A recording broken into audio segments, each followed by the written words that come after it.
the biggest piece of information that can help you, whether you're early game, mid game, late game, or end game.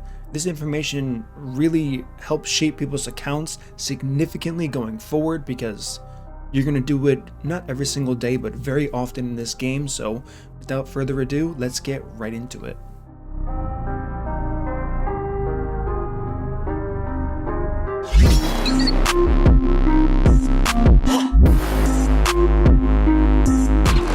What up team, it's your boy MurderInc here, back again with another Raid Shadow Legends video today, talking about the probably biggest thing I could ever help, guide, teach, whatever you want to call it, players of this game. It's going to be my process for building a champion. Now, it's not going to be specifically how to build damage dealers, HP champions, but the specific process starting with gear, which slot to start with. There is a way to do it. There's actually two ways to do it, which is why I'm updating this video. I did one about a year ago. The video was a huge success. A lot of people said, wow, this is crazy.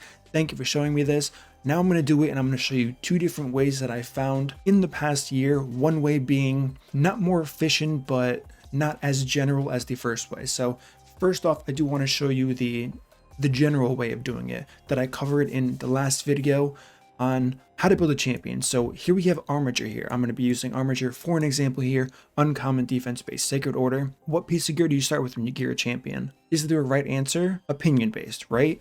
For me personally, there is. I always start with the same piece that's going to be the banner.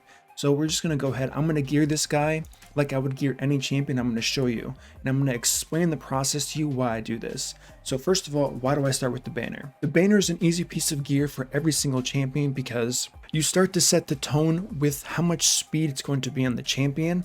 And if the champion is an accuracy champion or resistance champion, you have the potential, based on the content you're doing, to not have to use an accuracy chest piece or a resistance chest piece. Now, you wouldn't go vice versa, because of course percentage stats are much better, being attack percent, HP percent, and defense percent, which you can get on a chest piece and you cannot on a banner. So with that being said, knowing how Armiger works here, I want accuracy. It's going to make the most sense for me. So I'm going to search for accuracy and get as much speed as I possibly can to make sure he is up to par with whatever content I'm trying to do based on my current progression level. So I'm going to type in accuracy here, go ahead for speed. I already know which one I'm going to use. It's going to be this shiny banner, triple roll, max roll. We did really well here. On top of that, it complements defense percent, which he does scale off of. So we're going to try that on. We are now set here. Now, the next piece I'm going to go for, I usually go for gloves. Why do I go for gloves? Because gloves are potentially going to be a nuisance for you depending on the type of champion you're building. So if you're building a damage dealer, 100% you're starting with gloves here. This is going to set the tone for the type of gear he's going to be wearing. So a damage dealer, you have pretty much two options depending on where you are in this game. Crit damage, if your account's more progressed, you have access to more gear, or you're going to go with crit rate. So with my current progression level, I'm going to select crit damage here, then type in crit rate for the substat here, and I'm not going to worry about any other stat just yet until I pick my set.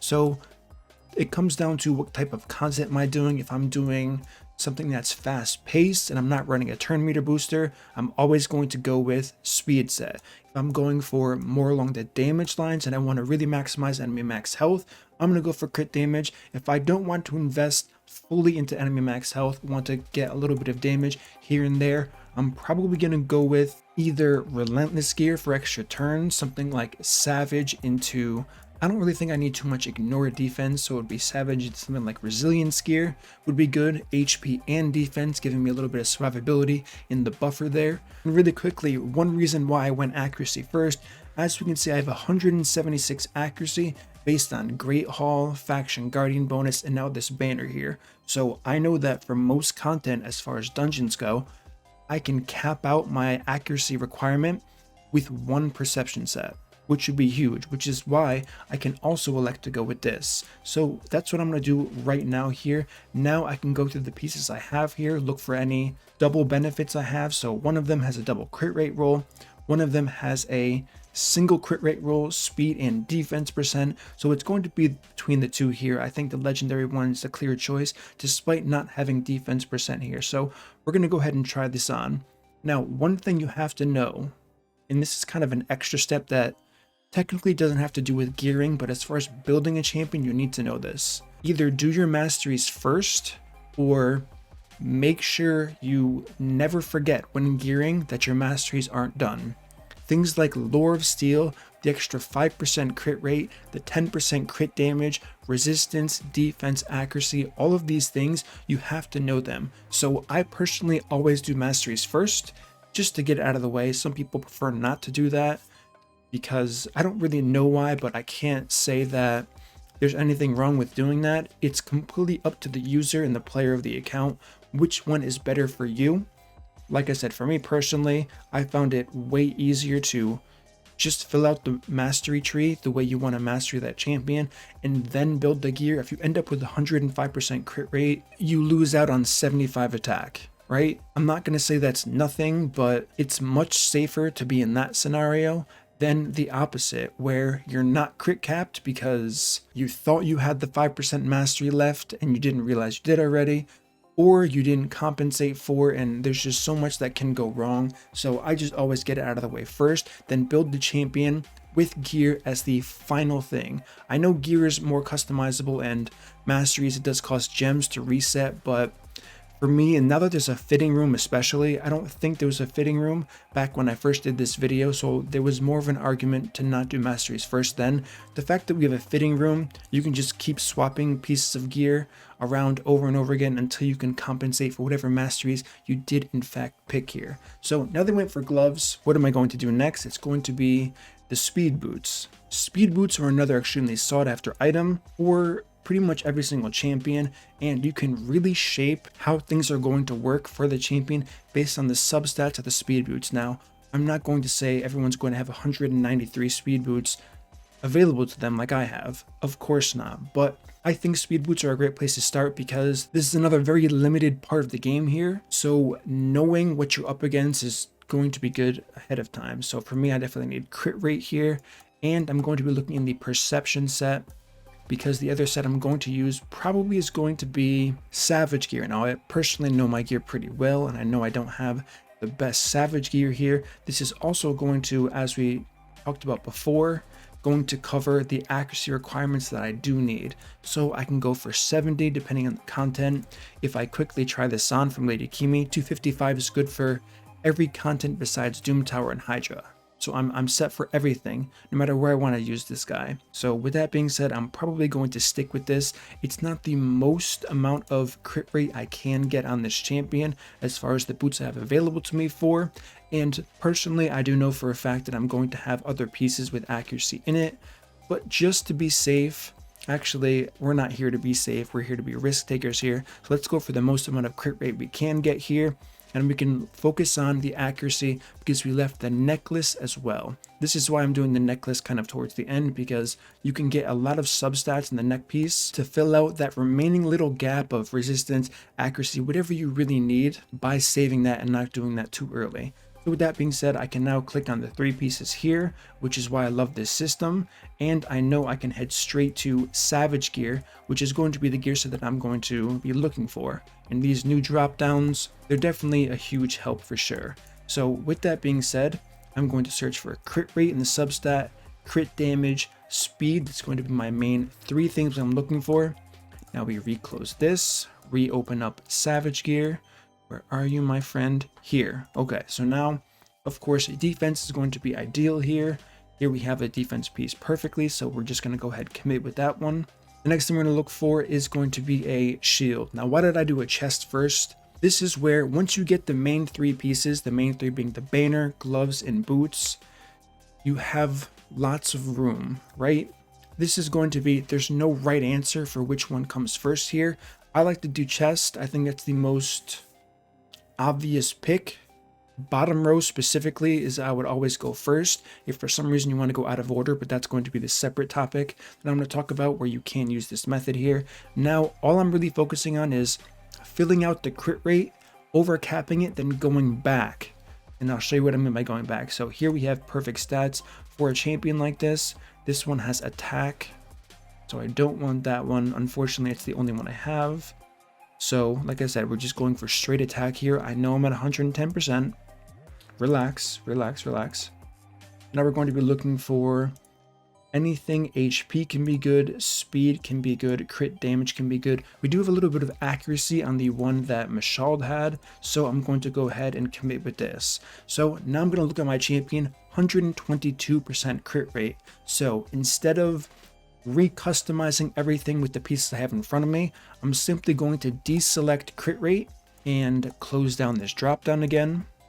Head back down to Savage Gear, and now I can pick a piece that I remember that was lacking when I picked it, which I said specifically the helmet here. We had no defense on it, and now look, we're dropping 18% crit rate, so we'll be 4% over if I have a piece with no accuracy at all.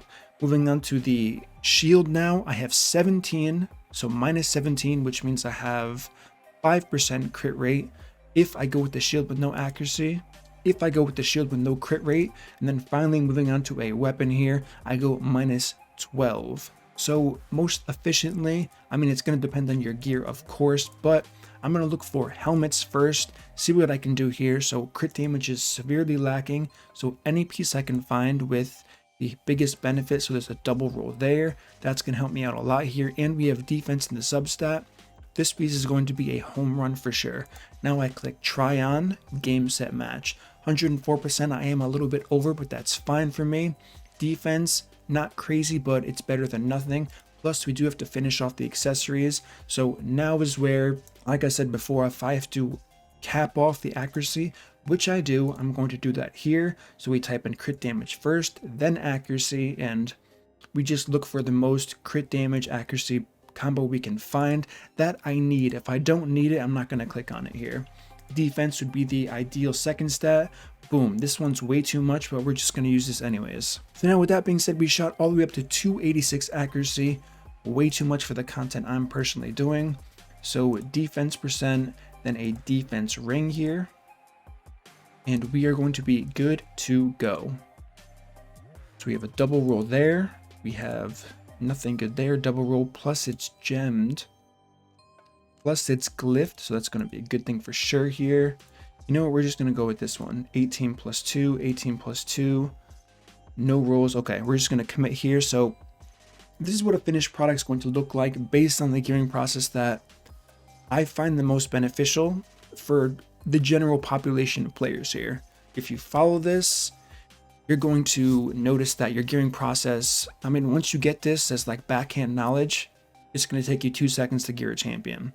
And I don't recommend taking gear off of other champions if you can avoid it. However, that's not going to be the reality for most players in this game. So hopefully with that being said, that helped you out with this main strategy here. Now let's talk about the other strategy that I found can be quite common for players who have a better understanding of all of their artifacts. Now, this is the key here.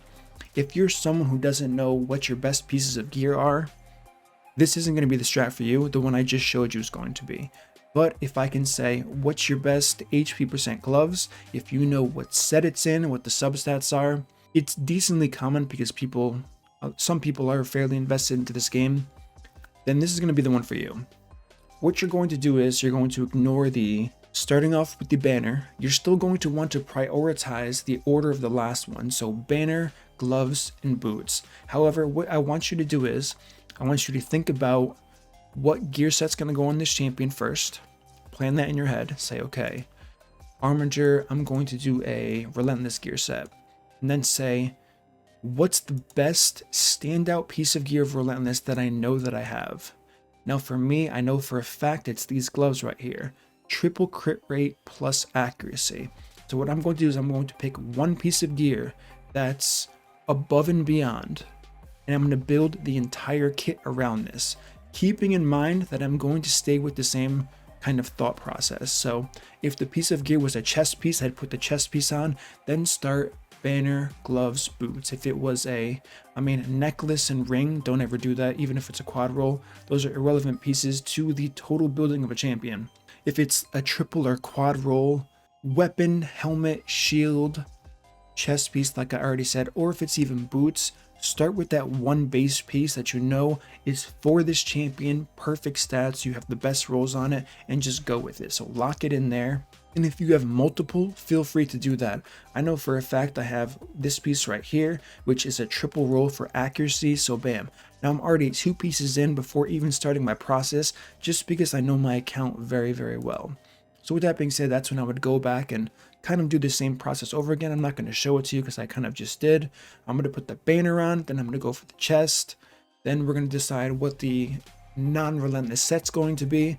Go for the weapon, helmet, shield. Finally, fill out the gap between accuracy, resistance, or whatever stats you need for that neck piece, and then finish it all off with the ring. So with this information here, this should help you significantly in all of your progression in this game, because gearing can take a very, very, very long time, and it shouldn't be that way. There should in fact be a hassle-free method that can be used by all players, and hopefully I just provided that for you, so the next time you pull an awesome champion, you're not saying, how do I build this guy, what's the deal? I mean, as far as how to literally build it, of course that's going to depend on the skills of the champion, which will take time, like any game, getting the base knowledge of the game to say, okay, this is what this champion does on the A1, A2, A3. Based on that, what gear sets am I going to use, what stats am I going for? That's a topic for another time for sure, but as far as this specific gearing process, this is what has kind of made the game very easy for me. Very, very easy. So hopefully you enjoyed this video. Don't forget, if you enjoyed this content, smash that like button, subscribe, turn on the notification bell so you don't miss my next upload, and I will see you all in the next video.